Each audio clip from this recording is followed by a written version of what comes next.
So, as university goes, was it the life-changing experience that we thought it would be for most people? But you, well, I went to Hull, sunny Hull, and sunny Hull. So it was the coldest place on the earth, and it was smashing. But I must admit, when I got there, I wasn't really myself. I didn't feel like myself. I'd come from a mad time in the 90s, the hacienda years, I like to call it, which was quite foggy, so I can't remember any. And then I went to Hull. I got into Manchester, but I went to Hull for my health, really. So I thought I wanted to be... I couldn't carry that lifestyle on anymore. God knows how I got my A-levels, still no idea.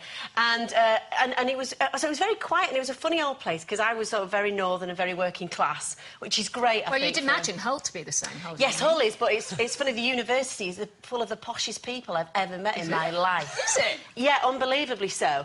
And they all think everything's terribly quaint and wonderful. It's all great. And so I didn't really know what to say. I didn't get into me sort of my stride until the second year. And then it was brilliant because I was asked to, like, big Oxford balls, and you sat next to Michael Heseltine going, yes, I'm... And they're all going, oh, it's the comedy Northern, and she was wonderful. You know, so it was great for me.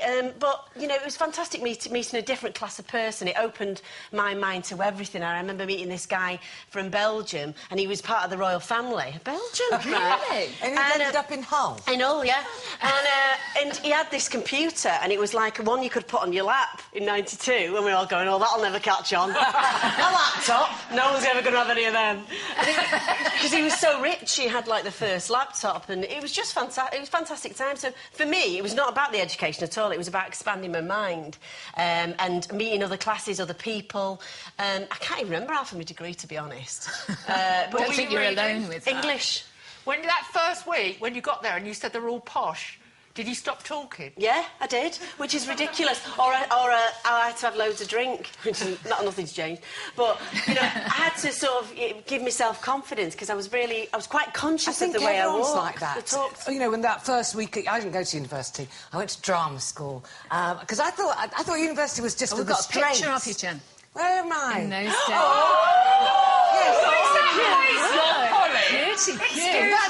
I'm really young, I'm really vulnerable, and I'm fresh out of drama school, and I've got a little bit of an eating disorder. That's that one, which is basically what I learnt to do. I learnt to drink a lot of cider. First year, drank loads of cider. So Manchester Polytechnic, School of Theatre, went in 1978, I'm giving my age away, and nearly managed 3 years, but not quite, because I went too mad. First year drinking cider, eating sausage rolls, got very fat, had a fantastic time. Then just went a bit mental, couldn't really cope with it. I think universities are great. I think that if you have the opportunity to go, but as long as you get... There are too many universities now that aren't very good and are charging too much. I agree. My daughter, the thing I remember about her Freshers' Week, she went to Oxford and for some reason they celebrated with a foam party. She phoned me up and said, I hate this place, I hate it, I hate it, I'm allergic to it, I hate it so much, I'm allergic to it. Foam party, allergy, absolute contact urticaria all over for a month.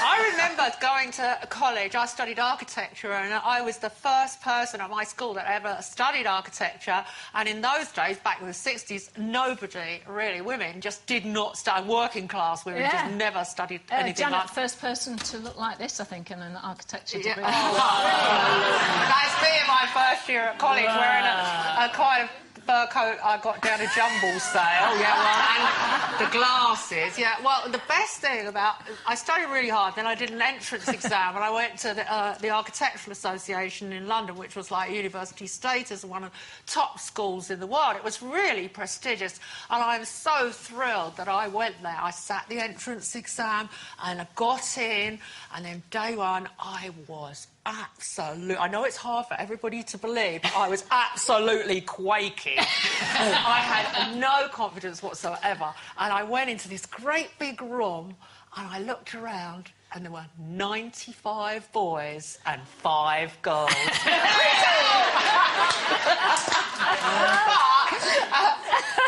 It was fantastic, but all the blokes were posh. They'd all been to, you know, 9 out of 10 had been privately educated, had been to public school. So I had the working class accent, and I hadn't been to swanky school, but although I had been to grammar school.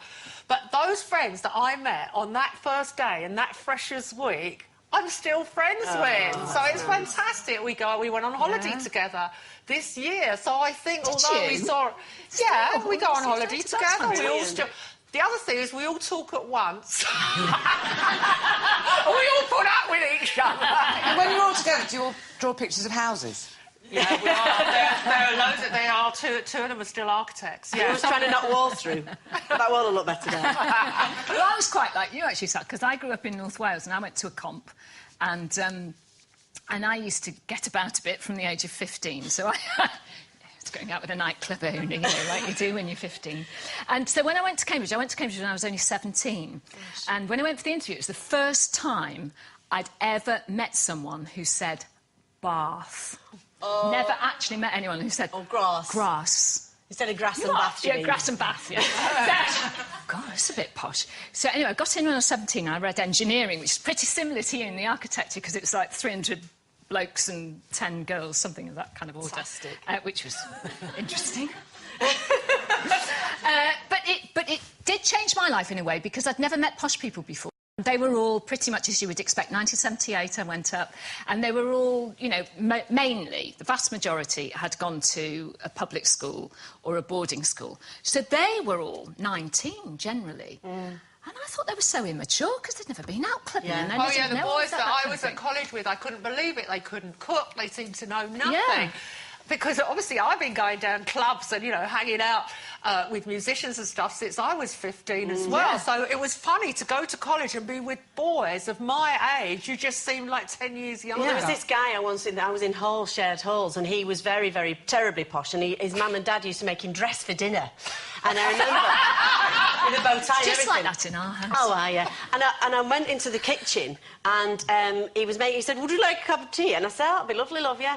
And he put the tea bags in the kettle. Oh. At my drama school, because when you go to drama school, everybody's very different, because otherwise it's stupid. You have to have people from all different walks of life, so I didn't have that kind of experience. Yeah. But I don't know whether... I mean, I recognise me from the photo, but, Carol, would we recognise you from when your university days? I was 20 then. I just had a perm the week before. You are. Can't tell. 1981, and you know when the perm goes out, it goes all flat like that. Oh, yeah. This frizz that's gone ginger. I had to have short hair after that. But life-changing. Mine was life-changing because I met one of my best friends, who is still a good friend of mine, who I met there. A girlfriend called Kumu, and I met my husband, father of my 2 children, at her wedding when I was bridesmaid at her wedding, so that was fantastic. But the one thing that hasn't changed since my days at university, in those days everyone wore jeans and cagoules, and I refused to wear jeans for 3 years, so I used to have these very, very tight red velveteen trousers and thigh-high leather boots.